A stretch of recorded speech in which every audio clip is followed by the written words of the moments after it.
من همزه ونفخه ونفثه. قال الله تبارك وتعالى: قد أفلح من تزكى وذكر اسم ربه فصلى بل تؤثرون الحياة الدنيا والآخرة خير وأبقى إن هذا لفي الصحف الأولى صحف إبراهيم وموسى. بہت ہی لائق تکریم اور قابل احترام حضرات علماء کرام اور معزز و مکرم احباب جماعت اور عزیز طلباء، تزکیہ نفس اور اصلاح قلب یہ وہ عمل ہے کہ انبیاء علیہم الصلاۃ والسلام کی دعوت، تعلیم اور تربیت کا حاصل یہی ہے کہ انسان کے نفس کا تزکیہ ہو جائے. اللہ رب العزت نے قرآن مجید میں رسول اکرم صلی اللہ علیہ وسلم کے جو کام بیان فرمائے ہیں ان کے اندر اسی چیز کو ذکر فرمایا ہے. فرمایا: لقد من اللہ علی المؤمنین اذ بعث فیہم رسولا من انفسہم. اللہ تعالیٰ نے اہل ایمان پر بڑا احسان فرمایا ہے کہ اللہ رب العزت نے ان کے اندر اپنی طرف سے رسول بھیجے. من انفسہم، انہی میں سے انسان ہیں جن کے خاندان کو، جن کے نام و نسب کو وہ جانتے ہیں، انہوں نے ان کے اندر زندگی گزاری ہے. یتلو علیہم آیاتہ ویزکیہم، وہ رسول مکرم صلی اللہ علیہ وسلم ان کو اللہ کی آیتیں پڑھ کر سناتے ہیں اور ان کا تزکیہ فرماتے ہیں. وَيُعَلِّمُهُمُ الْكِتَابَ وَالْحِكْمَةَ، اور انہیں کتاب و حکمت، قرآن و سنت کی تعلیم دیتے ہیں. تو نبی صلی اللہ علیہ وسلم کے 3 کام بتائے: کتاب و حکمت کی تعلیم اور قرآن کی آیتیں پڑھ کے سنانا. قرآن پڑھ کے سنانا اور قرآن کی تعلیم دینا اور قرآن کے مطابق عمل کرنا، حکمت کی تعلیم دینا، یہ رسول اکرم صلی اللہ علیہ وسلم کا کام تھا. اور اس کام سے مقصد کیا تھا؟ مقصد یہ تھا کہ وَيُزَكِّيهِمْ، ان کا تزکیہ فرماتے ہیں، ان کا تزکیہ فرماتے ہیں. اور یہ جو آیت کریمہ میں نے آپ کے سامنے پڑھی ہے اور اس کے بعد والی آیات، یہ سورۃ الاعلیٰ کی آیات ہیں. سورۃ الاعلیٰ، سبح اسم ربک الاعلیٰ، آپ سب جانتے ہیں کہ نبی صلی اللہ علیہ وسلم جب کوئی اجتماعی پروگرام ہوتا تھا، جمعہ کا اجتماع ہو یا عید کا یا بقر عید کا، عید الاضحیٰ کا، تو اس جماعت کے اندر نبی صلی اللہ علیہ وسلم جب امامت فرماتے تو سورۃ الاعلیٰ پہلی رکعت کے اندر پڑھا کرتے، جیسے امام صاحب پڑھتے ہیں، سنتے ہیں. تو اس چیز کا مقصد یہ ہے کہ صرف اس صورت کے اندر یہ خصوصیت نہیں ہے کہ اسے جمعہ کی نماز میں پڑھا جائے. اصل وہ پیغام ہے جو اس صورت کے اندر لوگوں تک پہنچایا جاتا ہے. لوگ رسول اکرم صلی اللہ علیہ وسلم کے صحابہ تو عرب تھے، ان کی زبان میں قرآن نازل ہوا. جب قرآن ان کے سامنے پڑھا جاتا تھا تو پیغام ان تک پہنچ جاتا تھا. ہمارے سامنے قرآن پڑھا جاتا ہے تو ہم قرآن محبت کے ساتھ سنتے ہیں اور اس کی تلاوت سے لذت اور فرحت بھی محسوس کرتے ہیں، لیکن عام طور پر ہمیں جو اس کا معنی مفہوم ہے وہ معلوم نہیں ہوتا، سوائے ان لوگوں کے جنہوں نے ترجمہ پڑھا ہے یا جو عربی زبان جانتے ہیں، جو اہل علم ہیں، وہ تو جان لیتے ہیں کہ اس قرآن مجید کی آیات کا مفہوم اور معنی کیا ہے، اس کا پیغام کیا ہے، لیکن عام لوگ نہیں جان پاتے. تو اصل چیز جو اس صورت کے اندر لوگوں کو بتائی گئی ہے وہ یہ ہے کہ انسان اپنی تعمیر اور اپنی اصلاح سے غافل نہ ہو۔ انسان ہمیشہ اس چیز کے اندر سرگرم رہے، کوشاں رہے کہ میں نے اپنی اصلاح کرنی ہے، اپنے آپ کو ٹھیک کرنا ہے، اپنے آپ کو درست کرنا ہے، میری سوچ صحیح ہو جائے، میری فکر درست ہو جائے اور میرا عمل ٹھیک ہو جائے، میری پرائیویٹ زندگی خلوت وہ بھی ٹھیک ہو اور میری پبلک زندگی، میری جلوت لوگوں کے اندر وہ بھی صحیح ہو جائے، میرا کاروبار بھی ٹھیک ہو اور میرا لوگوں کے ساتھ میل برتاؤ تعلقات یہ بھی صحیح ہوں، گھر میں بھی، رشتہ داروں کے ساتھ بھی، محلے داروں کے ساتھ بھی، شہر کے اندر بھی، ملک کے اندر بھی، اس زمین کے اوپر بھی انسان کا رویہ صحیح ہو جائے اور وہ ایسا رویہ ہو جائے جو ایک صالح، متقی اور محسن انسان کا رویہ ہے۔ یہ اصل مقصد ہے دین کا۔ دین کا مقصد یہ ہے کہ یہ انسان صحیح انسان بن جائے، یہ وہ کامل انسان بن جائے، یہ وہ اللہ کا محبوب انسان بن جائے جس کے لیے اللہ رب العزت نے اس دنیا کے اندر بھی اچھائی، بھلائی اور بہتری رکھی ہوئی ہے اور آخرت کے اندر اللہ رب العزت نے اس کے لیے الحسنہ، اعلیٰ درجے کی اچھائی رکھی ہوئی ہے، بہترین درجے کی بھلائی رکھی ہوئی ہے۔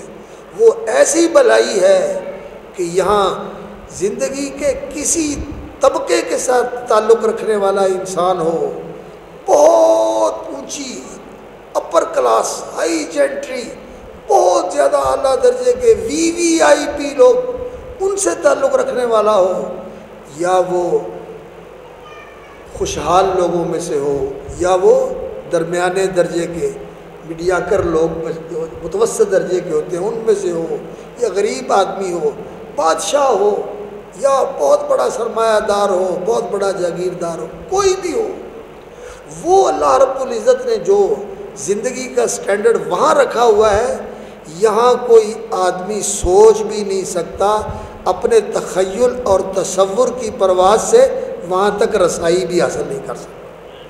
اللہ نے وہ رکھا ہوا ہے مقام اس انسان کے لیے جو اپنی تعمیر کر لیتا ہے، اپنی تکمیل کر لیتا ہے، اپنی اصلاح کر لیتا ہے۔ اور یہ انسان کی جو اصلاح ہے، یہ جو انسان کی تکمیل ہے، یہ دین کا مقصد ہے۔ دین اسی لیے آیا ہے، دین انسان کو انسان بناتا ہے۔ اور انبیاء علیہ الصلاۃ والسلام، اللہ اکبر، وعلی نبینا افضل الصلاۃ والسلام، یہ سارے نبی جو آئے ہیں، آپ ان کی زندگیوں کا مطالعہ کر کے دیکھ لیں، انہوں نے سائنسی ایجادات نہیں کی، انہوں نے لوگوں کو ہنر نہیں سکھائے کہ بلڈنگ بنانے کا یہ طریقہ ہے، لکڑی کے کام کا یہ طریقہ ہے، لوہے کے کام کا یہ طریقہ ہے، یا سونے کے کام کا یہ طریقہ ہے۔ انہوں نے لوگوں کو کام نہیں سکھائے، یہ کام انسان نے خود سیکھے ہیں اور اس پہ ترقی کی ہے۔ نبیوں نے جو کام کیا ہے وہ یہ کیا ہے کہ انہوں نے انسان کو انسان بنایا ہے۔ نبی انسان سازی کا کام کرتے ہیں، آدم گری کا کام کرتے ہیں۔ یہ انسان اگر انسان بن جائے تو یہ جہاں ہوگا ٹھیک ہوگا۔ اگر یہ پیغمبر کی تربیت سے ڈھلا ہوا انسان بن جائے اور اس نے اس کا تزکیہ کر دیا ہو تو پھر وہ خلیفہ بنتا ہے تو ابو بکر بنتا ہے، اس کے پاس اقتدار آتا ہے تو پھر وہ عمر فاروق بنتا ہے، پھر وہ عثمان ذو النورین بنتا ہے، اور پھر وہ علی مرتضیٰ بنتا ہے رضی اللہ عنہم وعن الصحابۃ اجمعین۔ یہ کردار ہے اقتدار کا۔ اگر وہ جرنیل بنتا ہے تو وہ خالد بن ولید بنتا ہے۔ اللہ اکبر، کیسا جرنیل، جدھر بھیجا۔ لوگ کہتے ہیں کہ خالد بن ولید وہ جرنیل ہے کہ اس نے زمانہ کفر میں بھی شکست نہیں کھائی، شکست نا آشنا زندگی ہے۔ اور حضرت عمر رضی اللہ تعالیٰ عنہ نے، اللہ اکبر، جب خلافت سنبھالی، ان کی اپنی سیاست تھی، وہ لوگوں کو یہ بتانے کے لیے کہ جو اللہ کی مدد آتی ہے کسی ایک شخص کی وجہ سے نہیں آتی، اس کی پلاننگ کی وجہ سے نہیں آتی، اس کی قیادت کی وجہ سے نہیں آتی، بلکہ یہ اللہ رب العزت اپنے دین اور دین کے حاملین کی مدد فرماتے ہیں۔ یہ مدد اللہ کے دین کو ملتی ہے اور دین کے مطابق چلنے والوں کو ملتی ہے، جیسا کہ حضرت عمر رضی اللہ تعالیٰ عنہ نے اس کا اظہار فرمایا۔ حضرت سعد ابن ابی وقاص رضی اللہ تعالیٰ عنہ کو جب وہ ایران کی جنگ، اللہ اکبر، اس دور کا وائٹ ہاؤس فتح کر رہے تھے، البیت الابیض، تو اس وقت انہوں نے کہا تھا کہ سعد، ہمیں جو مدد ملتی ہے نا، اس بات سے ملتی ہے کہ ہم اللہ کی فرما برداری کرتے ہیں اور ہمارے مخالف اللہ کے نافرمان ہیں۔ ان کی نافرمانی کی وجہ سے اور ہماری فرما برداری کی وجہ سے اللہ کی مدد آتی ہے۔ اور جب بیت المقدس فتح ہوا تو حضرت ابو عبیدہ رضی اللہ تعالیٰ عنہ، جو ان کے کمانڈر ان چیف تھے، انہوں نے استقبال کیا تو انہوں نے کہا کہ آپ بیت المقدس شہر کے جو وہاں کا بڑا چیف پادری ہے، بڑا راہب ہے، اسقف، وہ آپ کو شہر کی چابیاں دے رہا ہے، تو آپ اپنے کپڑے ٹھیک کر لیں، اپنا جوتا ٹھیک کر لیں، اپنی حیض ٹھیک کر لیں۔ آپ اتنا سفر کر کے آئے ہیں اور اپنا ایک غلام اور ساتھ حضرت عمر، تیسرا بندہ کوئی نہیں، اور خلیفۃ المومنین ہے، امیر المومنین ہے، اور اتنا لمبا سفر کیا ہے، کوئی ساتھ قافلہ نہیں ہے جیسے ہمارے افسروں کے ساتھ ہوتا ہے، وہ آگے پیچھے ہٹو پچھو والے کوئی نہیں، غلام ہے ساتھ اور خود ہے۔ اور سفر کیسے کرتے ہیں؟ کبھی غلام سواری کے اوپر سوار ہوتا ہے اور حضرت عمر نے نکیل پکڑی ہوئی ہے، اور کبھی غلام نے نکیل پکڑی ہے اور حضرت عمر جو ہے سواری کے اوپر بیٹھے ہیں۔ اور کس لیے جا رہے ہیں؟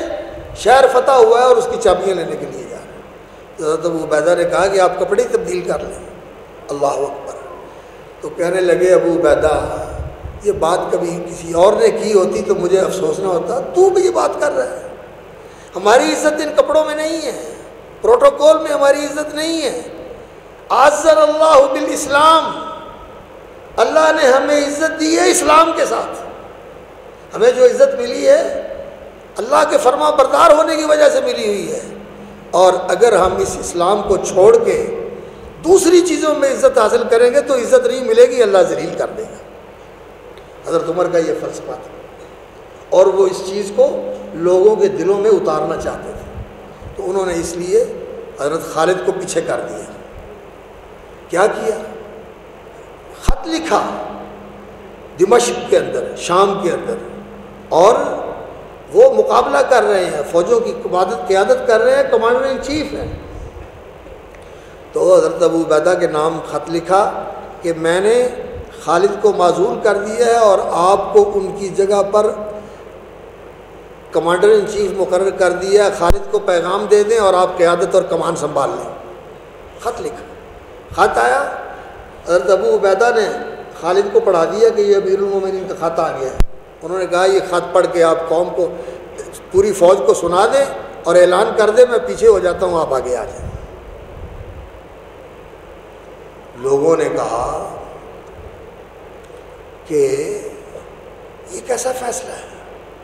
خالد اتنا عظیم جرنیل، اتنی اس کی فوجی بصیرت اور ایسی اس کی قیادت کہ مشکل سے مشکل مارکوں کے اندر وہ فوج کی قیادت کرتا ہے، اور اللہ کے رسول صلی اللہ علیہ وسلم نے سیف من سیوف اللہ کا لقب دیا ہوا ہے، تو اس کا کوئی رد عمل نہ پیدا ہو جائے۔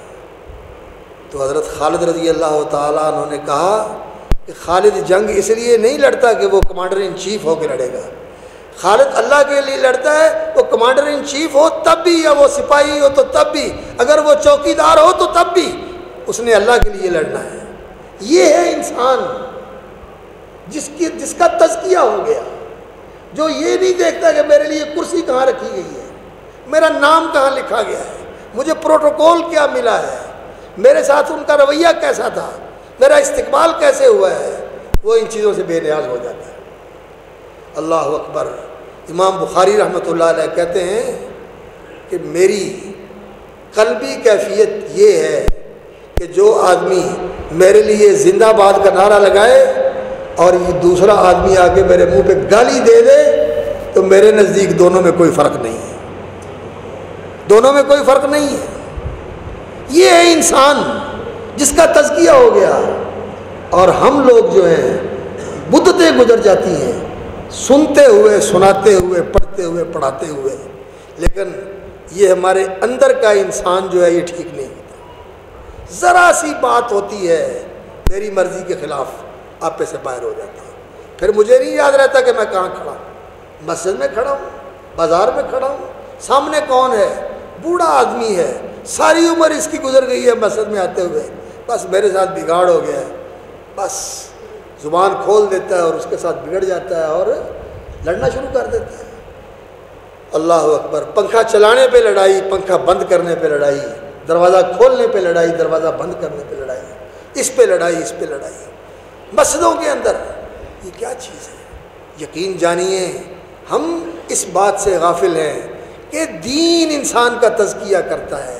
یہ جو انسان کے اندر جانوروں والی صفتیں ہیں نا، غصہ آ گیا، لالچ آ گیا اور کبھی گھمنڈ آ گیا کہ میں پتہ نہیں کیا چیز ہوں، ان چیزوں کی اصلاح کر کے اور انسان کو ایسا بنا دینا، اللہ اکبر، کہ پھر یہ انسان جو ہے مومن، نبی صلی اللہ علیہ وسلم نے فرمایا کل جمل الانف، اس اونٹ کی طرح ہوتا ہے جس اونٹ کو نکیل ڈلی ہوتی ہے، ناک میں نکیل ڈلی ہوئی ہوتی ہے، بچہ بھی اس کو کھینچ کے لے جا رہا ہے اور وہ چلا جا رہا ہے، اور نیچے پتھر ہیں، کنکر ہیں، اور وہاں اس کو بٹھا دے بیٹھ جاتا ہے، اور ذرا اشارہ کرے کہ اٹھ، کھڑا ہو جاتا ہے، جتنا مرضی بوجھ اس کے اوپر لا تو چی نہیں کرتا، اٹھا لیتا ہے۔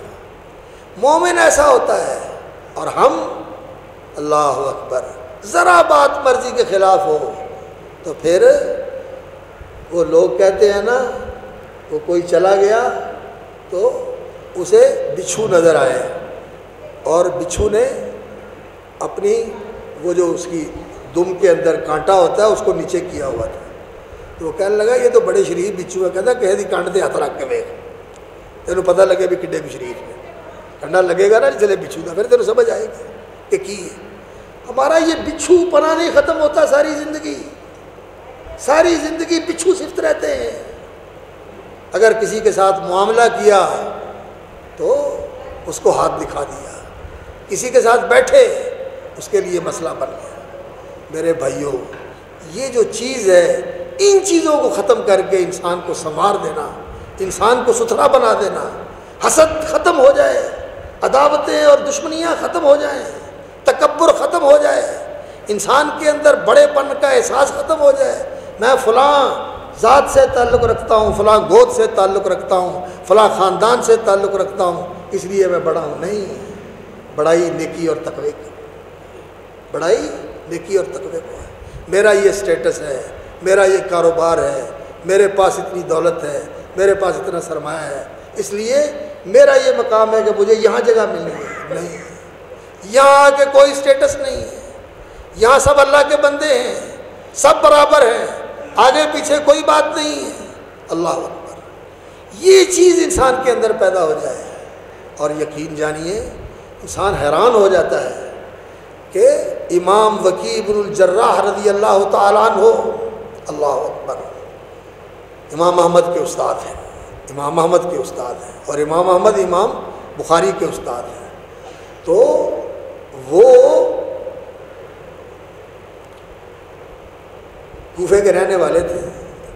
ایک آدمی نے ان کو بدزبانی کی اور منہ کے اوپر برا لفظ کہہ دیا، انہوں نے اس کی گالی سنی اور گھر کے اندر چلے گئے اور زمین کے اوپر ایسے ہاتھ مارا، مٹی لگی اور وہ مٹی منہ کے اوپر ایسے لگا کے اس کے سامنے آ کے کھڑے ہو گئے، کہنے لگے ہور کڈ لے بھائی، ٹھنڈا ہو لے، تو جو سمجھ کے میں نے گالی کڈی ہے نا، میں اس تو بھی پیڑا وا، تو ہور کڈ لے، میں منہ تے مٹی مل کے آیا۔ انسان ایسا انسان بن جائے، دین ایسا بنا دیتا ہے انسان کو، اور یہ ہم لوگ جو ہیں کہ 60 سال 70 سال گزر گئے ہیں، لیکن ہمارا بل نہیں نکلتا، ہمارا خم نہیں جاتا، ہم ٹیڑھے کے ٹیڑھے رہتے ہیں۔ ارے بھائیو، دین تزکیہ کرنے والی چیز ہے، اخلاق، آداب، بیٹھنے کا ادب، بولنے کا ادب، نکلنے کا ادب، جانے کا ادب۔ نکلنے کا ادب کیا ہوتا ہے؟ اللہ اکبر، پہلے بڑے کو جگہ دو، آپ چلے جائیں، آپ چلے جائیں۔ حیران ہو جاتا ہوں میں جب لوگ یہ بتاتے ہیں، تو میرے بھائی یورپ میں ہوتے ہیں، وہ بتانے لگے، کہنے لگے بھائی جان یہاں ہم آتے ہیں تو ہر آدمی کی کوشش یہ ہوتی ہے کہ میں گاڑی گھسیڑ کے آگے نکال دوں۔ کہتا ہے وہاں ہم ڈرائیونگ کرتے ہیں تو وہ جو دوسرا آدمی ہے وہ گاڑی کھڑی کر کے کہتا ہے پہلے آپ چلے جائیں، میں بعد کے پیچھے آ جاؤں۔ ہمارے اندر اتنا بھی سلیقہ نہیں، پہلے بڑے کو جگہ دے دیں، پہلے بڑے کو جگہ دے دیں۔ اللہ اکبر، انسان حیران ہو جاتا ہے کہ یہ ادب ان کے اندر تو آ گیا، سلیقہ ان کے اندر آ گیا، اور ہمارے ایسا ادم مچتا ہے جب کھانا کھلتا ہے، جب نکلنا ہوتا ہے، یہ جانا ہوتا ہے، دھکم پین شروع ہو جاتا ہے۔ اور کیا نمازی اور کیا غیر نمازی، کیا دیندار اور کیا دوسرے، سب ایک جیسے ہی ہوتے ہیں؟ نہیں، بیٹھنے اٹھنے کا ادب، بولنے کا ادب۔ اور بیٹھے ہوئے مجلس کے اندر دیکھتے ہیں کہ کسی بندے نے مسئلہ پوچھ لیا عالم صاحب سے، مفتی صاحب سے، خطیب صاحب سے، جو پاس بندے بیٹھے ہوتے ہیں وہ بات جواب دینا شروع کر دیتے ہیں۔ رسول اکرم صلی اللہ علیہ وسلم نے ایک بات پوچھی کہ درختوں میں سے ایک درخت ہے جو مومن کی مثال ہے، مومن اس درخت جیسا ہوتا ہے۔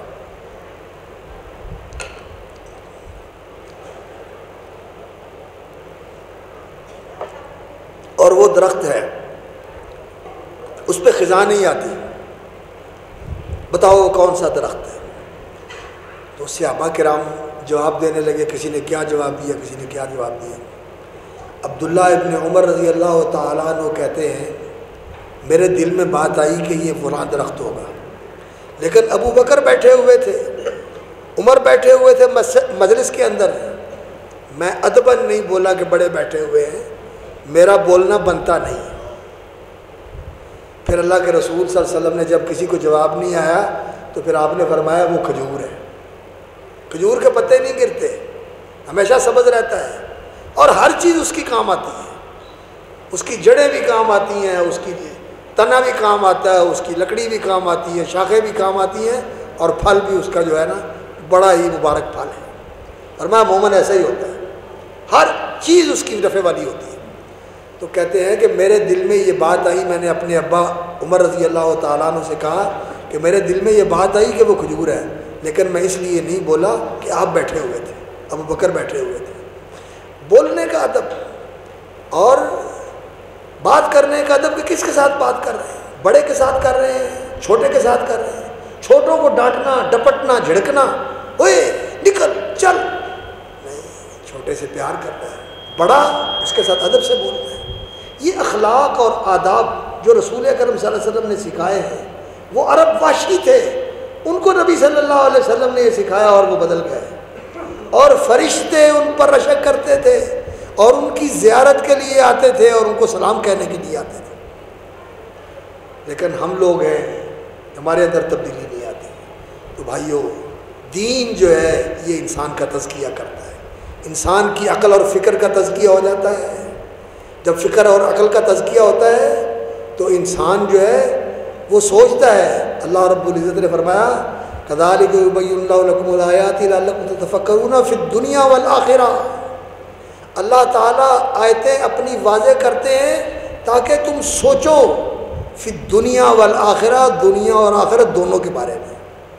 تو پھر جب وہ سوچتا ہے تو صرف دنیا کا فائدہ نہیں سوچتا، پہلے وہ آخرت کو سوچتا ہے کہ جو میں کام کرنے جا رہا ہوں دنیا میں اس کا کیا ملے گا اور آخرت میں اس کا کیا ملے گا۔ لیکن ہماری سوچ دنیا سے آگے نہیں جاتی کہ میری جیب میں پیسے آنے چاہیے، حلال سے آئیں حرام سے آئیں، اور اگر آ گئے تو خرچ کرتے ہوئے میں نے کمائے ہیں جہاں مرضی خرچ کرو، جیسے مرضی خرچ کرو۔ نہیں، جو دنیا اور آخرت دونوں کو سوچتا ہے وہ یہ بھی دیکھتا ہے کہ دنیا کے اندر میں وہ کام کروں جس میں نقصان نہ ہو، کیونکہ اللہ کے رسول نے فرمایا پیسہ ضائع نہ کرو۔ نہ اپنا نقصان کرو نہ کسی کا نقصان کرو، اور اس سے بڑھ کر میں نے یہ دیکھنا ہے کہ میری آخرت کا نقصان نہ ہو۔ دنیا کا نقصان تو معمولی ہے، اس کی تلافی ہو جائے گی، اس کا تدارک کیا جا سکتا ہے، لیکن آخرت کا نقصان بہت بڑا نقصان ہے، وہاں اس کی تلافی کا کوئی سامان نہیں، وہاں انسان کو بھگتنا پڑے گا۔ انسان کی سوچ ایسی ہو جائے کہ وہ دنیا بھی سوچے اور آخرت بھی سوچے، اور انسان کا رویہ ایسا ہونا چاہیے۔ اللہ اکبر، جو رسول اکرم صلی اللہ علیہ وسلم کا رویہ اللہ نے بتایا کہ آپ کو ایسا کرنا چاہیے۔ ادفع باللتی احسن السیئہ، کہ جو آپ کے ساتھ برا کرتا ہے آپ اس کے ساتھ اچھا کریں۔ فرمایا لیس الواصل بالمکافی، جو کسی کے ساتھ اچھا کرتا ہے جی نو جی ہے، تسی آکھیا بسم اللہ، اسی کہنے ہیں سات بسم اللہ۔ اگر کوئی اچھا ہے تو ہم اس کے ساتھ اچھے ہیں، اور اگر کوئی برا ہے تو پھر ساڑھے نالوں پیڑا کوئی نہیں، پھر ساڑھے نالوں برا کوئی نہیں۔ ادفع باللتی احسن السیئہ، جو برائی ہے آپ اس کا جواب اچھائی سے دیں۔ مشکل ہے کہ جو آپ کے ساتھ زیادتی کر رہا ہے آپ اس کے ساتھ اچھائی کریں، لیکن اللہ رب العزت نے فرمایا فَإِذَا الَّذِي بَيْنَكَ وَبَيْنَهُ عَدَاوَةٌ كَأَنَّهُ وَلِيٌّ حَمِيمٌ۔ دشمنوں کی دشمنیاں ختم کرنے کا راستہ یہ نہیں ہے کہ تم اس سے بڑھ کر اس سے دشمنی کرو۔ آپ جانتے ہیں دیہاتی ماحول کے اندر ہمارے خاص طور پر یہ جو ذمہ دار لوگ ہیں ان کے اندر لڑائیاں چلتی ہیں، جھگڑے چلتے ہیں، نسلیں قتلوں کے ساتھ ختم ہو جاتی ہیں، نسلیں ختم ہو جاتی ہیں، لیکن لڑائیاں ختم نہیں ہوتی، دشمنیاں ختم نہیں ہوتی۔ لیکن اگر احسان کر دیا جائے تو اللہ رب العزت دل بدل دیتا ہے۔ اللہ کا قانون یہ ہے کہ دشمن دوست بن جاتے ہیں، نبی صلی اللہ علیہ وسلم نے ایسا ہی کیا۔ اور اسی طرح انسان کے اندر کبر نہیں ہونا چاہیے، تواضع ہونی چاہیے، انسان کو اپنے آپ کو نیچا رکھنا چاہیے۔ یہ کبر، میں بڑا ہوں، میرے پاس بڑا پیسہ ہے، میری بڑی حیثیت ہے، میری بڑی چلتی ہے، میری بڑی اپروچ ہے، میرے ہاتھ بڑے لمبے ہیں، اپنے آپ میں انسان بڑا بنے، یہ ایسی چیز ہے۔ فرمایا اگر ذرہ برابر بھی کسی کے اندر یہ کبر اور گھمنڈ ہوا تو جنت میں نہیں جائے گا۔ اور حسد، کسی کو دیکھا کہ یہ کل کی بات ہے، یہ تو بالکل ایسے ہوتا تھا اور آج اس کے پاس اتنا پیسہ ہے، وہ کتوں آ گیا ہے، ایسے ہی کہہ دیتا ہے اس نے ٹھگی کی ہے، اس نے ادھر سے لوٹا ہے، ادھر سے کسوٹا ہے، پتہ نہیں، ایسے ہی کہہ دیتا ہے، اور اندر جلن ہے کہ میں اس کو ذلیل کروں، میں اس کی بے عزتی کروں، میں اس کی توہین کروں۔ یہ حسد اس کے اوپر میں کر رہا ہوں، اور اصل میرا غصہ کس کے اوپر ہے؟ اس اللہ پہ جس نے اس کو دیا ہوا ہے۔ حسد جو ہے یہ لا تحاسدوا، نبی صلی اللہ علیہ وسلم نے فرمایا حسد نہ کیا کرو، جس کو دیا ہے یا اللہ اس کے لیے اس کو مبارک کر دے، اور یا اللہ تیرے خزانوں میں کیا کمی ہے، تو نے اس کو دیا مجھے بھی دے دے، تیرے پاس کمی ہے مجھے بھی دے دے، اس کے لیے بابرکت بنا دے اور مجھے بھی عطا فرما دے، تو اللہ رب العزت تیرے لیے رزق کے دروازے کھول دے گا۔ لیکن انسان حسد میں مبتلا ہو کر پھر اس کے خلاف سوچنے بھی لگتا ہے اور باتیں بھی کرنے لگتا ہے، اور کسی آدمی کو حقیر نہ سمجھے، اور چھڈ وہی کی گل کرنے، اور فلانا اس کی کیا بات کرنا، نہیں۔ جو مسلمان ہے، کلمہ پڑھنے والا ہے، انسان ہے، آدم کا بیٹا ہے، اس کی عزت کرنی چاہیے کہ اس کی زبان پہ کلمہ ہے، یہ مسلمان ہے۔ آدمیت احترام آدمی، باخبر شو از مقام آدمی، کسی انسان کو کمتر نہیں سمجھنا چاہیے، بالخصوص مسلمان کو، نمازی کو، جماعتی کو تکریم کرنی چاہیے، عزت کرنی چاہیے۔ بندے کو حقیر سمجھنا اور حق بات سامنے آ جائے اور پھر بھی نہیں ماننی کہ میں نے اگر اس کی بات مان لی تو میں نیواں ہو گیا، پتہ چلتا ہے کہ اس کی بات صحیح ہے لیکن میں نہیں مانتا، یہ حق کو ٹھکرا دینا یہ تکبر ہے، اور اپنے آپ کو بڑا سمجھنا، لوگوں کو کمتر سمجھنا یہ تکبر ہے۔ حسد اور تکبر، یہ دین انسان کو بتاتا ہے کہ اللہ تعالیٰ عزت دے، انسان کو نیچا ہونا چاہیے، اللہ رب العزت بڑائی دے، انسان کو اپنے آپ کو پست کرنا چاہیے، اپنے آپ کو متواضع کرنا چاہیے، انسان اپنے آپ کو نیچے کر دے، اللہ اونچا کر دیتا ہے، اور اللہ رب العزت دے تو انسان کو اللہ کا فضل سمجھ کر شکر کرنا چاہیے، اپنا ہنر اور اپنا کمال اور اپنی کامیابی نہیں سمجھنا چاہیے، اللہ کا فضل سمجھنا چاہیے۔ تو انسان کی فکر کا تزکیہ ہو جائے، انسان کی عمل کا تزکیہ ہو جائے، اور انسان کا عمل تزکیہ یہ ہے کہ عمل انسان کا سنت کے مطابق بن جائے اور انسان کا عمل اللہ کے لیے خالص ہو جائے، جو عمل کرے اللہ کی رضا کے لیے کرے اور رسول اکرم صلی اللہ علیہ وسلم کی سنت کے مطابق کرے، یہ عمل کا تزکیہ ہے۔ اور سوچ کا تزکیہ یہ ہے کہ انسان دنیا کا بھی بھلا سوچے لیکن آخرت کے بھلے کو مقدم رکھے کہ میری آخرت بہتر ہو جائے، اور دنیا کا نقصان بھی ہوتا ہو تو برداشت کر لے، آخرت کے نقصان کا خطرہ مول نہ لے، اس لیے کہ آخرت کا نقصان وہ بہت خطرناک نقصان ہے، بہت بڑی تباہی ہے۔ اخلاق کا تزکیہ کہ انسان کے اندر حسد نہ ہو، بغض نہ ہو، دل کا آئینہ صاف ہو، لوگوں کے متعلق کدورت، نفرت، بغض، عداوت، کد، کڑ، یہ چیزیں نہیں ہونی چاہیے، دل صاف ہونا چاہیے۔ یہ ایسی چیز ہے، یہ ان صحابی کا عمل تھا، انصاری صحابی تھے جن کے بارے میں نبی صلی اللہ علیہ وسلم نے 3 دن کہا، وضو کر کے گھر سے آئے، جوتا ہاتھ میں پکڑا ہوا ہے یا بغل میں دبایا ہوا ہے اور مسجد میں چلے آ رہے ہیں۔ اللہ کے رسول صلی اللہ علیہ وسلم نے فرمایا دیکھ لو جس نے دیکھنا ہو، جنتی آ رہا ہے، جنتی آ رہا ہے۔ اگلے دن پھر یہی بات، یہی منظر، یہی سین اور وہی بات، دیکھو جنتی آ رہا ہے۔ تیسرے دن پھر یہی بات۔ حضرت عبداللہ ابن عمر رضی اللہ تعالیٰ عنہ ان کے گھر چلے گئے، کہنے لگے جی میں نے اپنے گھر نہیں جانا، میں نے آپ کے گھر مہمان بن کے رہنا ہے۔ مقصد کیا ہے؟ میں دیکھوں یہ کیا کرتے ہیں۔ تو ایک آدھ دن ان کے ساتھ گزارا اور ان کا معمولات دیکھے، لیکن کوئی غیر معمولی عمل نہیں دیکھا۔ عام نماز پڑھتے ہیں، باجماعت نماز پڑھی، گھر میں آ گئے اور جو گھر کے کام دھندے ہیں وہ کیے، ذکر اذکار کیا، کوئی غیر معمولی کام نہیں۔ حضرت عبداللہ ابن عمر رضی اللہ تعالیٰ عنہ تو جوانی میں شادی کر دی باپ نے، چھوٹی عمر کے اندر، اور باپ نے آ کر اپنی بہو سے پوچھا سناؤ بیٹا کیسا ہے تمہارا میاں؟ کہنے لگی بہت اچھے ہیں، لیکن اس نے تو مجھ سے پوچھا ہی نہیں کہ تو کون ہے، وہ ساری رات نماز پڑھتا ہے، سارا دن روزہ رکھتا ہے، میری تو اس نے خبر ہی نہیں دی۔ بڑے عبادت گزار تھے، تو وہ ان کے گھر مہمان بنے تو ان کا خیال تھا کہ یہ بڑی عبادت کرتے ہوں گے۔ تو ایک آدھ دن دیکھنے کے بعد کہنے لگے اچھا میں جاتا ہوں۔ تو چچا بات یہ ہے کہ میں تو آپ کے پاس اس لیے آیا تھا کہ آپ کے بارے میں نبی صلی اللہ علیہ وسلم نے 3 دن یہ ارشاد فرمایا کہ جنتی دیکھ لو، تو میں آپ کا عمل دیکھنے کے لیے آیا تھا۔ تو کہنے لگے بیٹا یہی ہے عمل جو آپ نے دیکھا ہے، میں تو کوئی اور خاص عمل نہیں کرتا۔ ہاں ایک بات میں آپ کو بتاتا ہوں جو اندر کی بات ہے، وہ یہ ہے کہ میرے دل میں کسی مسلمان کے متعلق بغض، نفرت، کدورت اور کڑ نہیں ہے، دل صاف ہے۔ کسی مسلمان کے متعلق میرے دل میں نفرت اور کدورت نہیں ہے، بغض اور عداوت نہیں ہے، دل صاف ہے میرا۔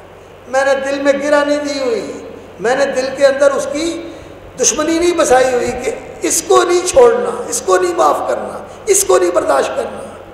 اور آج کل سیاست کی وجہ سے، ووٹوں کی وجہ سے اور ان چیزوں کی وجہ سے ہمارے گھروں میں دشمنی ہے، ہماری مسجدوں میں دشمنی ہے، ہمارے اپنے گھروں میں دشمنی ہے، بھائی بھائی سے دشمن ہو گئے۔ میرے بھائیوں کیا حیثیت ہے ان چیزوں کی جن کے لیے ہم ایک دوسرے سے لڑ رہے ہیں، ایک دوسرے کے خلاف زہر اگلتے ہیں، ایک دوسرے کو گالیاں نکالتے ہیں، ایک دوسرے پر الزام لگاتے ہیں، یہ چور ہے، وہ ایسا ہے، اس نے ایسا کر دیا، اس نے ایسا کر دیا۔ مجھے پتا ہے یہ سوشل میڈیا کہہ رہا ہے، سوشل میڈیا سے زیادہ کوئی جھوٹ بولنے والا ہے؟ جو مرضی جھوٹ بول کے چڑھا دیا اور پھیلا دیا، اور جعلی ویڈیو بنا کے چڑھا دی، سارا کچھ کر دیا۔ اس کے اوپر اعتماد نہیں کرنا چاہیے، ان چیزوں کے اوپر آدمی کو بات ہی نہیں کرنی چاہیے، چھوڑ دینا چاہیے ان چیزوں کو، اس لیے کہ جو آپ نے بات کی ہے، اگر اللہ رب العزت نے پوچھ لیا کہ تو نے فلاں آدمی کے متعلق یہ بات کی تھی، اس بات کو ثابت کر، تو نے اس کو ایسے کہا تھا کہ یہ ایسا ہے، ثابت کر۔ اگر تو ثابت نہیں کر پاتا تو جہنم میں رہنا پڑے گا، اس جگہ پر جو جہنم کا وہ مقام ہے جہاں سارے جہنمیوں کی گندگی اکٹھی ہوتی ہے، طینۃ الخبال، ان کے زخموں اور ان کے پیشاب پخانے کا سارا گند جہاں اکٹھا ہوتا ہے، اللہ رب العزت اس آدمی کو وہاں قید کرے گا۔ جو اپنے بھائی کے بارے میں کوئی بات کہہ دیتے ہیں اور ہم کسی پر الزام لگاتے ہوئے، کسی پہ اتہام دھرتے ہوئے، کسی کو بدنام کرتے ہوئے سوچتے ہی نہیں، ایسے ہی اڑا دیں، ایسے ہی کہتے ہیں۔ نہیں میرے بھائیوں، بہت سوچ سمجھ کے بات کریں، اور خاص طور پر جب کسی کے بارے میں بات ہو تو انسان کو زبان کے اوپر تالا باندھ لینا چاہیے. یہ اللہ کا خوف ہو تو انسان یہ چلتی ہوئی زبان انسان کی رک جاتی ہے, انسان بات نہیں کرتا, رک جاتا ہے یہ. اور جب بے خوف ہوتا ہے تو پھر اس سے کوئی نہیں بچتا, کوئی نہیں بچتا اس سے. اور یہ جنت میں لے جانے کے لیے جو نبی صلی اللہ علیہ وسلم نے حضرت معاذ بن جبل کو دستور بتایا تھا کہ یہ کام کرنے ہیں, تو جو چیز فرمایا ان سارے کاموں کو سمیٹ سکتی ہے, لپیٹ سکتی ہے, اور ان سارے کاموں کو نتیجہ خیز اور کارآمد بنا سکتی ہے, وہ نہ بتاؤں تمہیں؟ یا رسول اللہ ضرور بتائیں. فرمایا امسک علیک ھذا, اس کو لگام دے لو, اس کو لگام دے, اس کو لگام دے. یا رسول اللہ زبان پہ جو ہم بولتے ہیں اسے پکڑے جائیں گے؟ فرمایا یہی تو لوگوں کو جہنم میں لے کے جائے گی, اوندے منہ گرے گے لوگ اس زبان کی کمائی کی وجہ سے. اللہ اکبر. زبان پہ کنٹرول کر لیں, اپنے اخلاق کو درست کر لیں, اور اپنے گھروں کے اندر اپنے معاملات کو ٹھیک کریں, بیوی بچوں کے ساتھ رہنا سہنا اچھا کریں. فرمایا خیرکم خیرکم لأہلہ, بہتر وہ ہے جو بیوی کے لیے اچھا ہے, اولاد کے لیے اچھا ہے, گھر والوں کے لیے اچھا ہے. دوستوں کے ساتھ بڑے اچھے, گھر میں آئے تو موڈ بگڑا ہوا ہے, بیوی سے لڑائی, بچوں سے جھگڑا, ڈانٹ ڈپٹ. اور خاص طور پر جو گھروں کے اندر نوکر چاکر ہوتے ہیں, خدمت گار ہوتے ہیں, ان کے لیے تو سارا گھر ہی بڑا سختی کرنے والا ہوتا ہے. حالانکہ یہ تو وہ ہیں جو آپ کی خدمت کرتے ہیں, یہ آپ کی محبت اور آپ کی شفقت کے زیادہ حقدار ہوتے ہیں.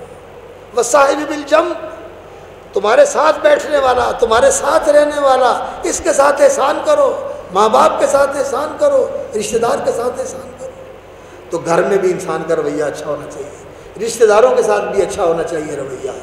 اور صرف ان رشتہ داروں کے ساتھ نہیں جو تمہارے ساتھ دیتے دلاتے ملتے جلتے ہیں اور تمہاری عزت کرتے ہیں, نہیں, جو رشتہ دار تھوڑا سا تمہارے ساتھ کڑ رکھتا ہے نا, ذرا ٹیڑھا چلتا ہے, اس کے ساتھ آپ زیادہ احسان کریں. رسول اکرم صلی اللہ علیہ وسلم نے فرمایا جو آدمی یہ پسند کرتا ہے نا کہ اللہ تعالیٰ اس کے رزق میں بھی برکت کر دے اور اس کی عمر میں بھی برکت کر دے, ان یبارک لہ فی رزقہ و ینسیٰ لہ فی اجلہ, رزق میں برکت ہو جائے اور عمر میں بھی برکت ہو جائے, تو اسے اپنے رشتہ داروں کے ساتھ تعلق جوڑ کے رکھنا چاہیے. رشتہ ناتا توڑنا نہیں چاہیے, جوڑنا چاہیے. جو توڑتا ہے تم جوڑو, جو دور ہوتا ہے تم اس کے قریب ہو, اس کو دعا بھی دیں, اس کو تحفہ تحائف بھی دیں, اس سے میل جول ختم نہ کریں, میل جول ختم نہ کریں. رشتہ داروں سے سلوک, گھر والوں سے سلوک, نوکروں چاکروں سے سلوک, محلے داروں سے سلوک. مسجد میں آ جائے, اللہ اکبر, مسجد کے نمازیوں کے ساتھ سلوک. یہ اللہ کے مہمان ہیں, یہ اللہ کے مہمان ہیں, ان کی عزت کرنی چاہیے, ان کا اکرام کرنا چاہیے. اور جو مسجد کے اندر رہتے ہیں, مسجد کے امام صاحب, مسجد کے خطیب صاحب, مسجد کے خادم, قاری صاحب, مؤذن صاحب, یہ لوگ جو ہیں یہ اللہ کے گھر میں اللہ کے گھر کی خدمت کرنے والے ہیں, ان کی عزت کرنی چاہیے, ان کی تکریم کرنی چاہیے. یہ چیزیں انسان کے اندر آ جائیں. یہ دین ہے, یہ دین ہے, یہ دین انسان کو صحیح انسان بنا دیتا ہے. اور یہ انسان اگر صحیح انسان بن جائے تو یقین جانیے کہ یہ جہاں بھی ہوگا یہ ٹھیک کام کرے گا. اعلیٰ سے اعلیٰ اقتدار کی منصب اس کو مل جائے اقتدار کا, تب بھی یہ اللہ کا بندہ ہوگا, اور ادنا سے ادنا کام ہو تو پھر بھی یہ اللہ کا بندہ ہوگا. نبی صلی اللہ علیہ وسلم اور حضرت ابوبکر صدیق رضی اللہ تعالیٰ عنہ باہر گئے تو عبداللہ بن مسعود بکریاں چرا رہے تھے. تو انہوں نے کہا کہ عبداللہ,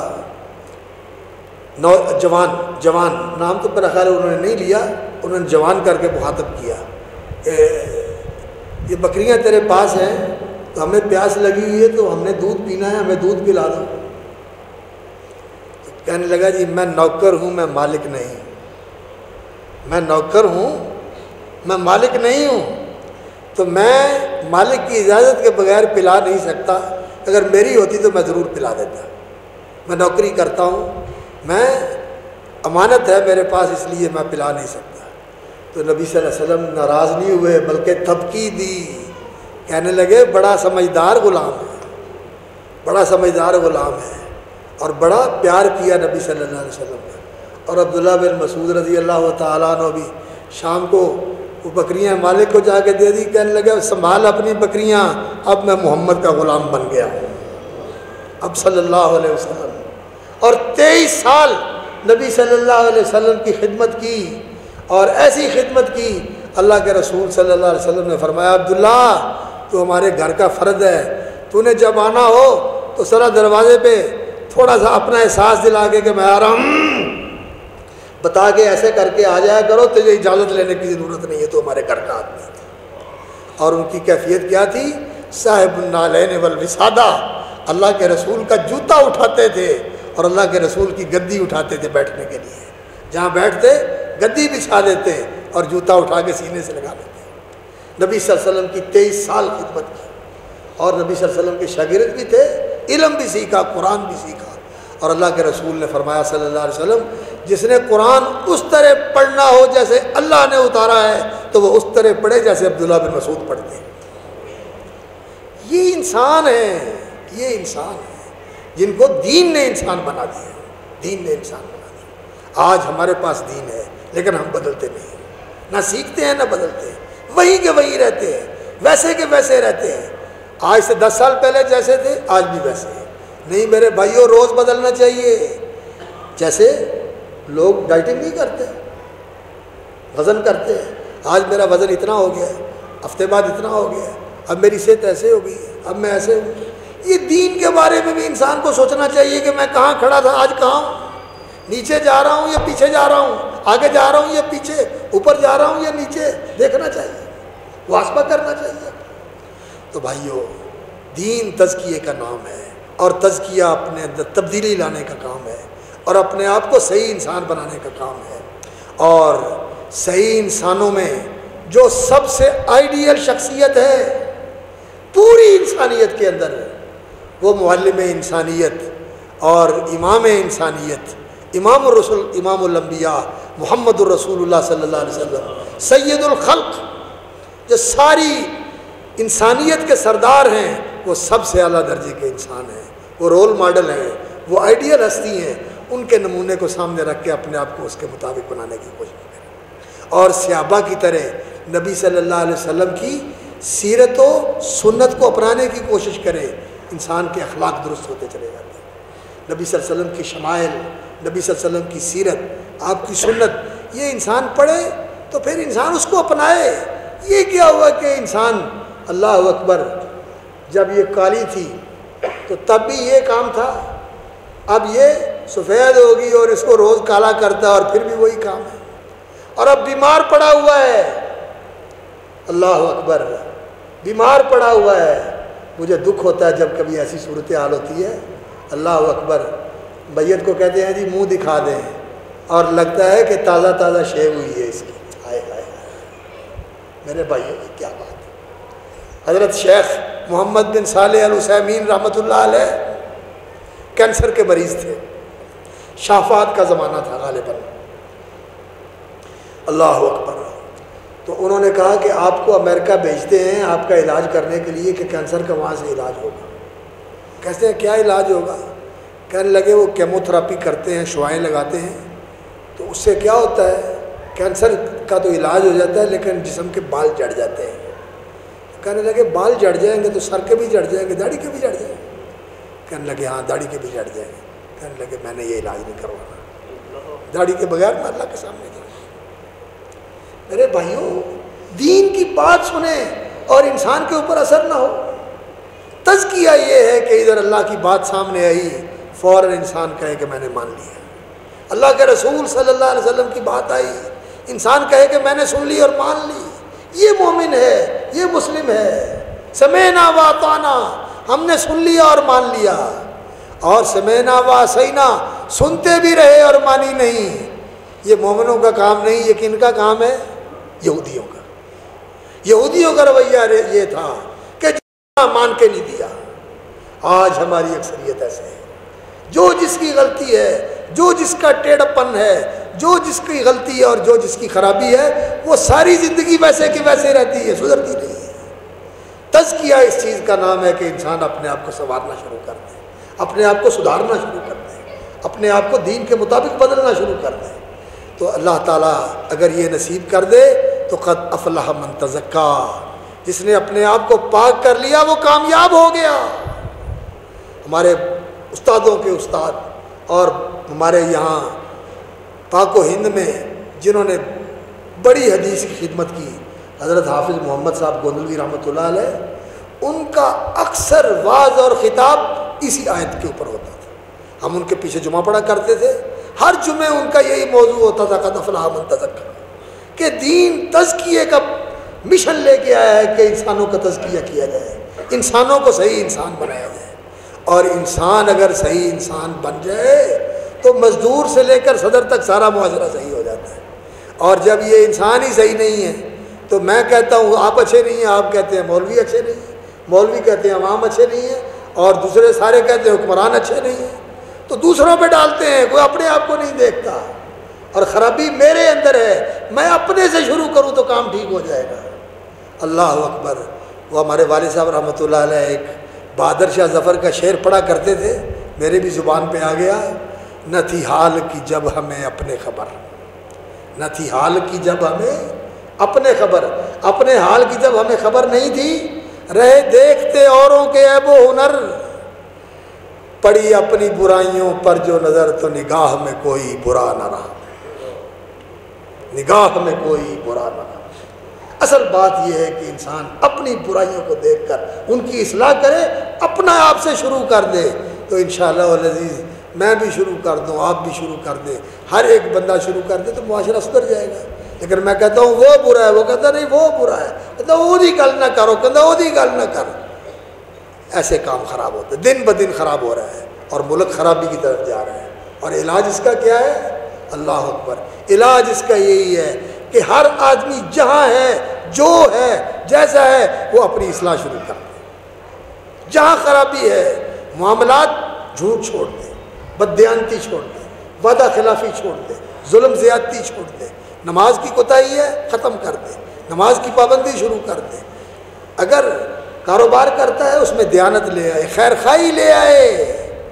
آپ اس طرح کاروبار کر کے تو دیکھیں کہ آنے والے خریدار کا بھلا سوچیں، اس کو فائدہ پہنچانے کی نیت کر لیں کہ اللہ اس کو برکت دے، اور مال سخاوت سے لیں، چیز ہرس سے نہ لیں۔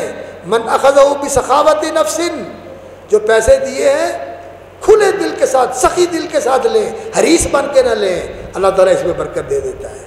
دیتے ہوئے بھی سخی اور کریم، لیتے ہوئے بھی سخی اور کریم، اور جو لینے والا ہے اس کا بھلا سوچیں، اللہ تعالیٰ دیکھیں آپ کے رزق میں کیسی برکت کرتا ہے۔ کاروبار کو بہتر کریں، معاملات کو بہتر کریں، سلوک برتاؤ کو بہتر کریں، رویوں کو بہتر کریں، گھر والوں کے ساتھ، نوکروں چاکروں کے ساتھ، محلے والوں کے ساتھ، اپنے سے بڑوں کے ساتھ بھی اور اپنے سے چھوٹوں کے ساتھ بھی اور اپنے دوستوں کے ساتھ بھی۔ اللہ تعالیٰ ہمیں اس کی توفیق عطا فرمائے کہ اللہ تعالیٰ سے دعا بھی کرتے ہیں، اللہم آتی نفوسنا تقواہا وزکیہا انت خیر من زکاہا، اے اللہ ہمیں تقوی نصیب فرما اور ہمارے نفوس کا تزکیہ فرما دے، تو ہی بہترین تزکیہ کرنے والا ہے۔ اور حقیقت یہ ہے ولولا فضل اللہ علیکم ورحمتہ، اگر اللہ کا فضل اور رحمت تمہاری دستگیری اور کارسازی نہ کرے، ما زکا منکم من احد ابدا، تو کوئی تزکیہ اپنا کر ہی نہیں سکتا۔ یہ تو اللہ ہے، اب یہ تو اللہ ہے کہ نیچے سے اٹھا کے اللہ اونچا کر دیتا ہے، ہاتھ پکڑ کے اللہ راہ راست پہ لگا دیتا ہے اور راستے پہ چلتے ہوئے کو منزل پہ پہنچا دیتا ہے۔ یہ اللہ کا فضل ہے، اس لیے دعا بھی کرنی چاہیے اور کوشش بھی کرنی چاہیے۔ اللہ تعالیٰ سے ہم دعا کرتے ہیں کہ اللہم آتی نفوسنا تقواہا وزکیہا انت خیر من زکاہا انت ولیہا و مولاہا، اور اللہ رب العزت ہمیں دین کا فہم بھی نصیب فرمائے، دین سے محبت اور دین پہ استقامت اور دین کے مطابق ہمیشہ چلنے کی توفیق عطا فرمائے، اور آپ حضرات کا بیٹھنا سننا قبول فرمائے اور سنانا بھی اللہ تعالیٰ قبول فرمائے، سب کو عمل کی توفیق عطا فرمائے۔ وآخر دعوانا الحمدللہ رب العالمین۔ جزاک اللہ خیر، تمام دوست جو تشریف لائے ہم ان کے شکر گزار ہیں، جنہوں نے اس مہربان کی طرف سے خصوصاً استاذ محترم کے وہ شکر گزار ہیں کہ انہوں نے اپنی مصروفیات میں سے وقت نکالا۔ تو یہ بہت سے دوستوں نے دعا کی درخواست کی ہے، یہ بھی دعا ہی کی ایک بچی ہے کہ 8 سال ہو گئے شادی کو،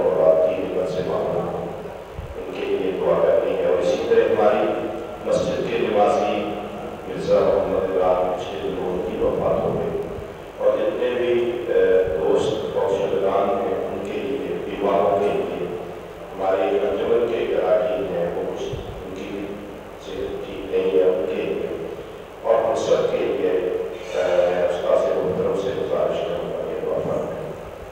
اللهم لك الحمد ملء السماوات وملء الأرض وملء ما بينهما وملء ما شئت من شيء بعد. اللهم لك الحمد كله ولك الشكر. اللهم لك الحمد كما ينبغي لجلال وجهك وعظيم سلطانك. الحمد لله رب العالمين الرحمن الرحيم مالك يوم الدين إياك نعبد وإياك نستعين. لا إله إلا الله وحده لا شريك له له الملك وله الحمد وهو على كل شيء قدير. سبحان الله والحمد لله ولا إله إلا الله والله أكبر ولا حول ولا قوة إلا بالله العلي العظيم. وإلهكم إله واحد لا إله إلا هو الرحمن الرحيم. ألف لام ميم الله لا إله إلا هو الحي القيوم. اللهم صل على محمد وعلى آل محمد وبارك على محمد وعلى آل محمد كما صليت وباركت على إبراهيم وعلى آل إبراهيم في العالمين إنك حميد مجيد. ربنا ظلمنا أنفسنا وإن لم تغفر لنا وترحمنا لنكونن من الخاسرين. رب اغفر وارحم وأنت خير الراحمين. ربنا إننا آمنا فاغفر لنا ذنوبنا وقنا عذاب النار. ربنا آمنا فاغفر لنا وارحمنا وأنت خير الراحمين. لا إله إلا أنت سبحانك إنا كنا من الظالمين. رب اغفر وارحم وأنت خير الراحمين. اللهم اغفر لنا ولوالدينا وللمؤمنين والمؤمنات والمسلمین والمسلمات الأحیاء منهم والأموات. اللہ ہمیں اور ہمارے ماں باپ کو بخش دے، اور جو ہمارے بھائی اور بزرگ، ہماری بہنیں اور ہماری بیٹیاں اور ہمارے عزیز و اقارب اور ہم سے محبت کرنے والے یا اللہ تیرے پاس پہنچ چکے ہیں. یا اللہ توحید ماننے والے اور توحید کی گواہی دینے والے، تیرے نبی پر ایمان رکھنے والے جو ہمارے عزیز دوست ساتھی تیرے پاس پہنچ چکے ہیں، اللہ ان کی قبروں کو منور فرما. اللہ ان کو جنت کے باغ بنا دے. یا اللہ ان کی قبروں کو ٹھنڈا اور روشن فرما دے. یا اللہ ان پہ اپنی رحمتیں اور اپنی بخشش نازل فرما. اللہ ان کو بخش دے اور اپنی رحمت سے نواز. اللہ ان کی قبروں کو ٹھنڈا کر دے، کشادہ فرما دے، جنت کے باغ بنا دے. اللہ جو بیمار ہیں انہیں تندرستی عطا فرما. یا اللہ انہیں عافیت عطا فرما. یا اللہ جتنے دوست بھائی بیمار ہیں یا اللہ ان کو عافیت اور تندرستی عطا فرما، صحت و سلامتی عطا فرما. اللہ جو تنگ دست ہیں ان کو وسعت اور برکت عطا فرما. اللہ جو مقروض ہیں ان کا قرض اتار دے. اللہ جو پریشان ہیں ان کی پریشانیاں دور فرما. اللہ بہنوں میں، بھائیوں میں، بزرگوں میں جو اولاد کے لیے ترس رہے ہیں اللہ ان کو نیک اولاد عطا فرما. اے زکریا علیہ السلام کے رب، اے مریم صدیقہ کے رب، اے بوڑھے ابراہیم علیہ السلام کے رب، تو بوڑھے ابراہیم کو بڑھاپے میں بیٹا دے سکتا ہے، زکریا علیہ السلام کو بعد بیوی سے بیٹا دے سکتا ہے، اور مریم صدیقہ کو بغیر شوہر سے بیٹا دے سکتا ہے. اے اتنی عظیم قدرت والے مالک جو بے اولاد جوڑے ہیں دعا کے لیے کہتے ہیں یا اللہ ان کو نیک اولاد عطا فرما. جن کے نرینہ اولاد نہیں ہیں ان کو نرینہ اولاد عطا فرما. یا اللہ ہمارے عزیزوں میں بھائی کو اولاد عطا فرما. اللہ اپنے بندے کو اولاد عطا فرما.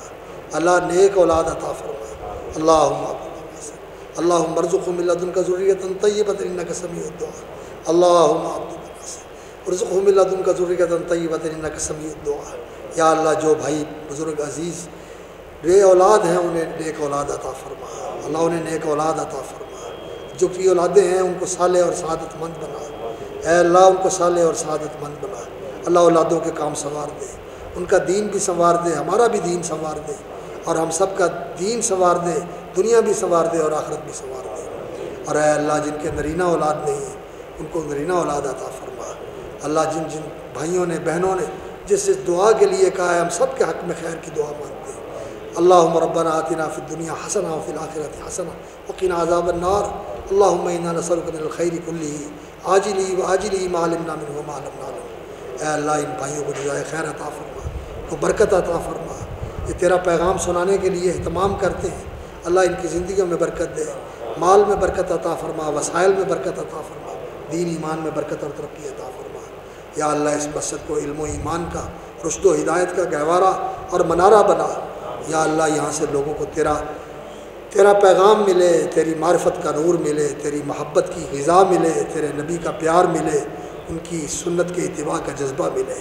اے اللہ اس مسجد کو ایسا بنا دے اس کا انتظام کرنے والوں کو برکت عطا فرما، اہتمام کرنے والوں کو برکت عطا فرما۔ ہم جتنے بھی تیرے بندے یہاں تیرے حضور بیٹھے ہوئے ہیں، دست بدعا ہے اللہ، جو آس مراد لے کے بیٹھے ہیں، جو ضرورت احتیاج لے کے بیٹھے ہیں، اپنی رحمت سے اللہ آرزوئیں اور تمنائیں پوری فرما، اور حاجتیں اور ضرورتیں جو ہیں پوری فرما دے، مشکلیں آسان فرما دے، پریشانیاں دور فرما دے اللہ، رحمت کے ساتھ کارسازیاں فرما، یا اللہ برکتیں عطا فرما، یا اللہ برکتیں عطا فرما، یا اللہ اس ملک کو برکت عطا فرما، اس کی حفاظت فرما، اس کو سیاسی استحکام بھی نصیب فرما، معاشی استحکام بھی نصیب فرما، یا اللہ رحمت کی بارش برسا اللہ، تیری مخلوق پیاسی ہے اللہ، بے شک ہم گناہ گار ہیں اور یہ ہمارے گناہوں کی نحوست ہے کہ تیری رحمت کی بارش رکی ہوئی ہے، یا اللہ اپنی مخلوق پہ رحم فرما اللہ، پورے ملک کو سیراب فرما دے اللہ، پورے ملک کو سرسبز فرما دے، شاداب فرما دے اللہ، رحمت عام فرما دے